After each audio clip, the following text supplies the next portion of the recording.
আমি 11টা সমষ্টিত জিকিছোঁ, 3টা সমষ্টিত আমি হাৰিছোঁ।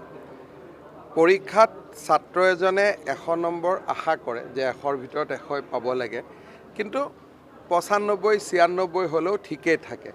গতিকে অসমবাসী ৰাইজৰ ওচৰত মই কৃতজ্ঞতা জনাওঁ যে লোকসভাৰ নিৰ্বাচনত প্ৰথমবাৰৰ বাবে এটা ইতিহাস সৃষ্টি কৰি শাসকীয় পক্ষক 11খন আসন দিলে আৰু এই 11খন আসনক আমি যদি বিধানসভালৈ ৰূপান্তৰ কৰোঁ, আমি 92খন আসনত আগবাঢ়িছোঁ আৰু 2021 চনৰ তুলনাত আৰু 2019 চনৰ তুলনাত আমাৰ মিত্ৰগোষ্ঠীয়ে 10% ভোট অধিক লাভ কৰিব পাৰিছে।